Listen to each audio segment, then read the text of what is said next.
எவ்வளோ பேர் அன்புக்கு ஏங்குறாங்க. அந்த அன்பு கிடைக்க மாட்டுது. நானே அன்புக்கு ஏங்குறேன். என் பேர பிள்ளைங்க கூட அன்பாக இருக்க முடியல, அதுங்க கூட பேச முடியல, சிரிக்க முடியல, விளையாட முடியல. பேர பிள்ளைங்க கூட அதுங்க என்ன பார்த்து பண்ணிச்சிங்களா, அதுங்களுக்கும் ஒரு விளையாட வேண்டிய நேரத்தில், சந்தோஷமாக அப்பா அம்மா கூட இருக்க வேண்டிய நேரத்தில் போய் மதரசாவில் இருக்குதுங்க. அதுங்க என்ன பாவத்தை பண்ணிச்சிங்க. அதுங்க அப்படி, நானும் இப்படி. நான் பெற்றது ஒன்று, அது எங்கே போய் இருக்குதுன்னு தெரியல.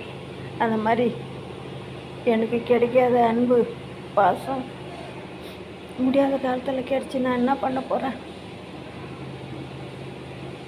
அதனால் இருக்கக்குள்ளே சொந்த பந்தங்களே, பேர பிள்ளைங்க எல்லாருக்கூடையும் சந்தோஷமாக இருங்க. இருக்கக்குள்ளே நல்லது கெட்டது எல்லாத்தையும் அனுபவிச்சிருங்க.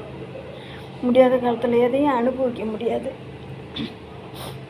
எனக்கு எல்லாம் இருந்தும் நான் எதையும் அனுபவிக்க முடியாத நிம்மதி இழந்து, அன்பை எல்லாத்தையும் இழந்துட்டு பாசத்துக்கு ஏங்குறேன்.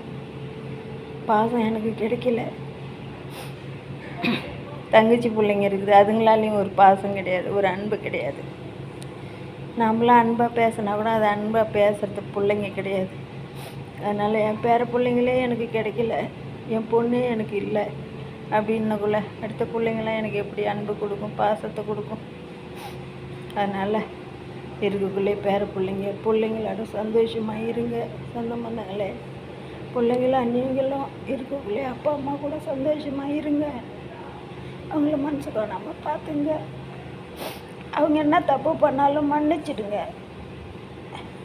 நம்ம வாழறது இந்த ஒரு வாழ்க்கை தான், இன்னொரு வாழ்க்கை கிடையாது, இன்னொரு ஜென்மம் கிடையாது. நம்ம போனால் என்ன எடுத்துன்னு போகிறோம்? ஒன்றுமே கிடையாது. அதனால் இருக்கிற வரைக்கும் சந்தோஷமாக இருங்க.